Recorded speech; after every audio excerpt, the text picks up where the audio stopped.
So in an improv scene, if I make a mistake in the middle of the scene, I don't stop the scene and then apologize to my scene partner and turn to the audience and apologize to them or anything. We use it. We keep on going. We make the mistake into something fun.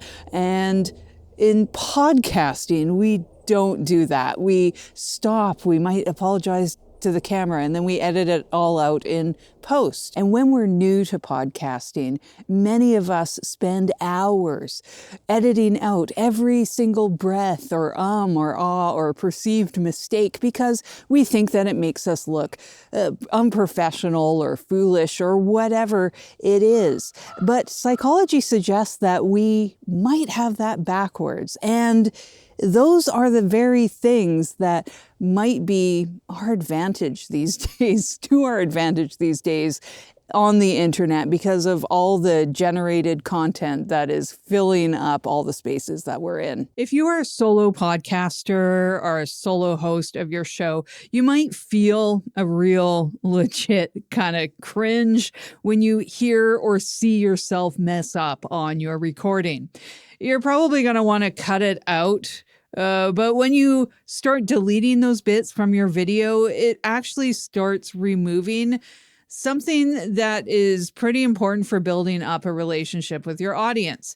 So you're giving up that sort of element of connection when you cut those bits out. So let's get into why your brain tricks you into this over-editing yourself thing and how you can use what's called the Pratfall Effect to make your audience trust you a little bit more. Because recording this way is just more honest by definition, really.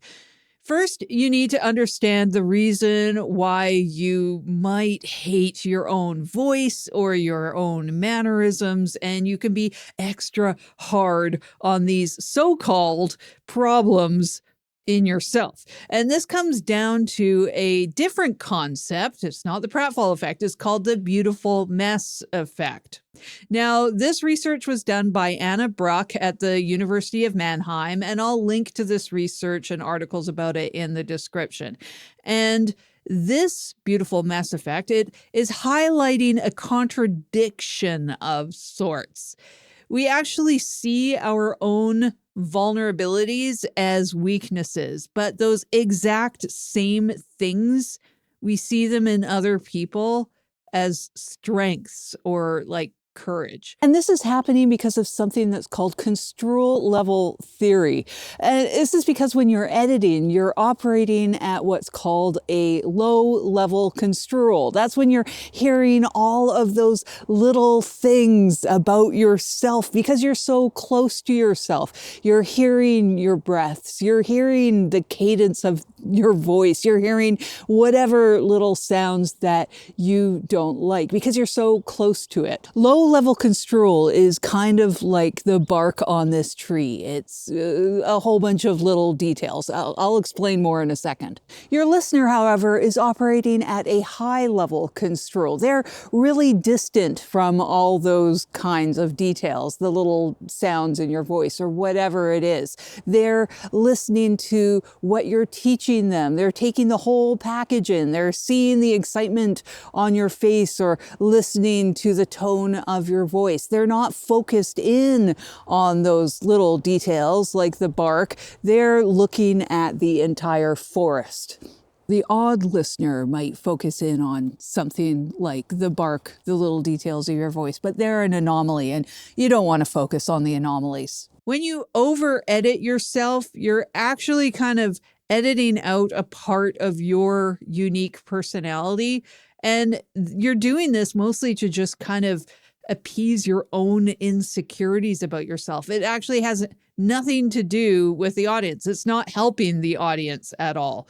Now, there is a caveat here, and this is called the Pratfall effect. The psychology studies, they show that people who are seen as highly competent already, they become more likable when they make these mistakes. So this is where you can think of a celebrity. They're just like us, or in your own life, like a professor who spills their coffee or something when they're giving a lecture. And then if a student does the same thing, the professor is seen as relatable, but the student is not seen. They're seen as actually just messing up. So you need to establish your competence first. Your content itself needs to be really good in the important ways, the things that matter, like the things that you're actually saying. And once your authority is established, then mistakes or blunders or whatever you do are seen as a signal that you're real. So there is a balance to this.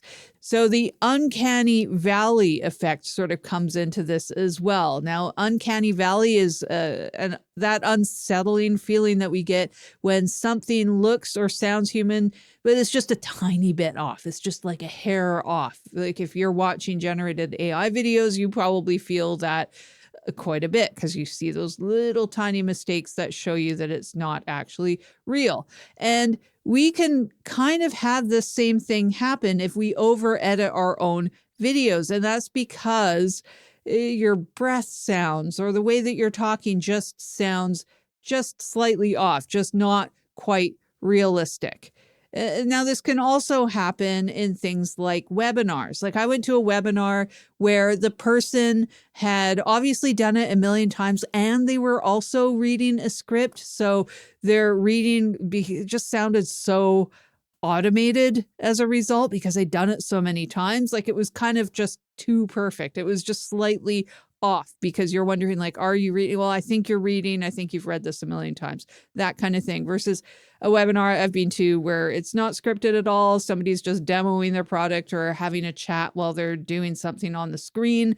And that doesn't give Uncanny Valley at all. Now let's talk about the specific mistakes that you are deleting from your videos. And I'm talking about a lot about those filler words, pauses, breaths, that kind of thing. Not when you're coughing, you probably want to, I cough and I'll cut that out, but we're not talking about that kind of thing. We're talking about the things that you could potentially leave in, but you're not. So we are taught in public speaking to just get rid of all of your filler words. However, in conversation, I'm talking about in-person conversation you're just having, say, with a family member or a friend, these filler words actually serve a function when you speak. And this has been researched as well. So research has shown that these filler words like and ah or pauses, they are actually used as signals in human speech. So they signal like you're just making a complex thought, right? Like right there, I was just thinking, what is it? It signals complex thought, right? So I had the little thought there, the little bit of a stumble. I was searching for something. You probably read that, right? You clocked that as, oh, she is trying to think of the word, right? So I'm sending you a signal that I'm thinking about something. Now, there are a ton of variations out there of these kind of fillers and pauses. I use different fillers and pauses and repeated words all the time. My repeated words really bug me a lot, but I do leave some of them in the videos. There's a balance here. But when listeners, they do hear the or a pause for your brain to think, your listener will actually kind of perk up a little. They're going to recognize that you're searching for the right word, or maybe they're like clocking you as coming up with a novel word or a complex thought coming up. It makes your listeners anticipate what you're about to say. So a filler word or an expression sometimes, these are signals to your listener. Another one might be, I'm not done speaking yet. Not relevant for these videos, but in person, that's what the signal will be. I'm about to say something else, so don't start talking quite yet. I'm not finished with this thought. So humans are really used to these signals. And if you strip all of them out, like every single filler word or pause, you're going to really destroy the natural cadence of your speech. You are also removing that thinking time that your listener is really used to using to process the things that you just said, especially if they're complex thoughts. So in this video, we're going to retrain your brain to stop kind of flinching when you make a mistake. We're going to get really used to them. Now, balance, as I mentioned, is really important too, because you don't want too many filler words or too much pausing, because that can be distracting as well. So I'm going to share a strategy on how to balance these things in another episode. So make sure you're signed up at stereoforest.com, because I'll send you all of these episodes and exercises written out in text in those newsletters. Knowing the science is one thing, but overriding your natural reactions when you stumble, when you're recording, is a whole other ball of wax or something, a whole other cart of horses. I don't know. But in improv, we encourage just rolling with the failures that you make in a scene.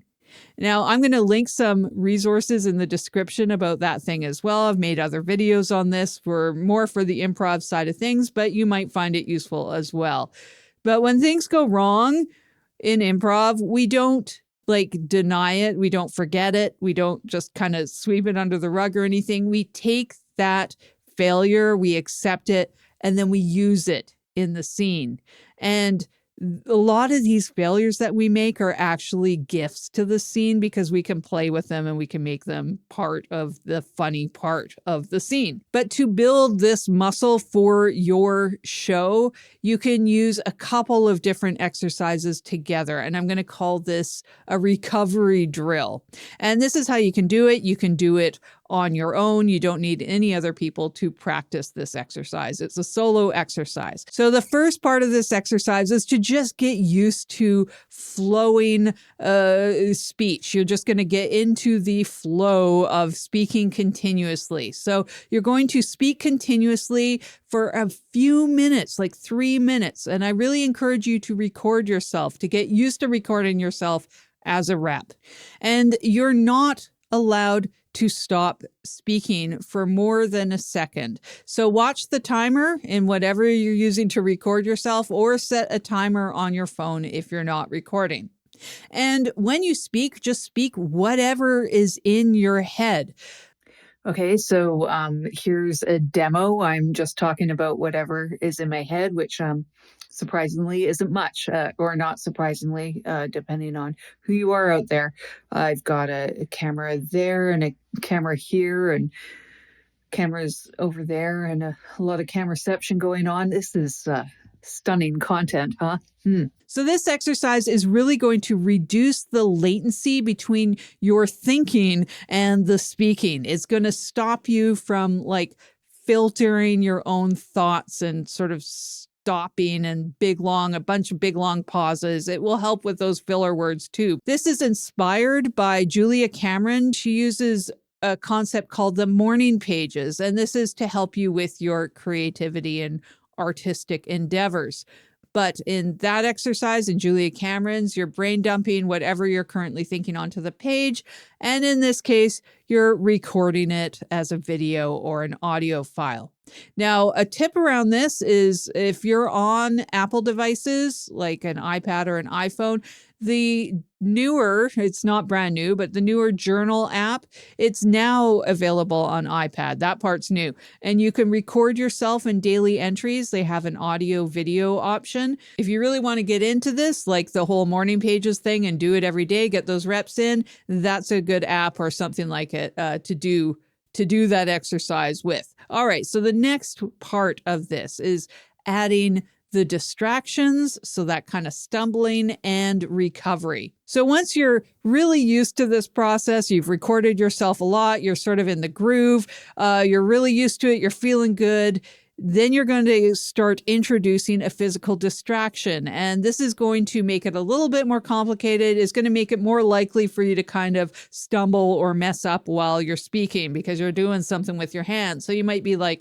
throwing a ball, dribbling a ball, basketball. You might be folding your laundry, cooking, or film something outside while you're walking down a path, and try not to trip over your feet or any of the rocks that are around. And while you're doing this, you're going to be pretty distracted, whatever the thing is that you choose. But the thing is, you're going to have to deliver a speech or a story or whatever you know really well. And you're going to have to do that without stopping. So if you get distracted by the thing that you're doing, you spill the flour or you trip over your feet, you're not allowed to stop. You're just going to have to keep going. You can correct yourself, you can call out the thing that just happened, but you can't stop the speech and start from scratch or anything like that.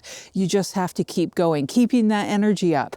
It's like a live stream or a webinar, and it's really good practice for those things too. So if you're creating a professional show or professional resources for your business, and you can just kind of roll with whatever happens when you're recording, you're not going to be like signaling to your listeners that you have sort of anxiety or you're kind of messed up by something that happens. Now, the audience doesn't really notice a lot of these mistakes anyways, or they might even enjoy a bit of that kind of unexpected surprise or the unexpected humanity in the middle of your video. They are, however, going to notice if you react in certain ways to the mistakes, like with anxiety. Like if you feel that little bit of anxiety, they're going to feel that discomfort as well. But if you just kind of recover and keep going, they're going to like that level of confidence. So this also sort of creates a bit of that live stream feel. So even if you're pre-recording your videos like this one, you kind of want that live energy, because it kind of reads like I'm just talking to you right now in my office for real. That was really awkward. That was awkward, and you probably felt it too. So aim for the connection instead of some sort of form of perfection, whatever that is. I certainly don't know what perfection is. I wish maybe I will one day. So when you edit your next episode, I'm going to challenge you to leave in at least one of those mistakes, whatever you deem a mistake to be, a pause or an or whatever it is, something that kind of signals to your audience that you're thinking, or you're maybe stumbling over a thought, or you have to clarify something. Leave one of those things in, something that you recovered from gracefully or quickly or whatever, and just see how that changes the feel of that part of your episode. Nobody is expecting perfection. Nobody's expecting a perfect recording, and you kind of don't want one anyways, according to that research. You want to get used to hearing your own voice and editing your own voice and your own face and all that kind of thing, and leaving those bits, some of them in the recording. Again, it's all about balance. And the exercises that I detailed here are a great way to practice and start getting those reps in. So that's all I have for this one. I'll see you in the next. Bye for now.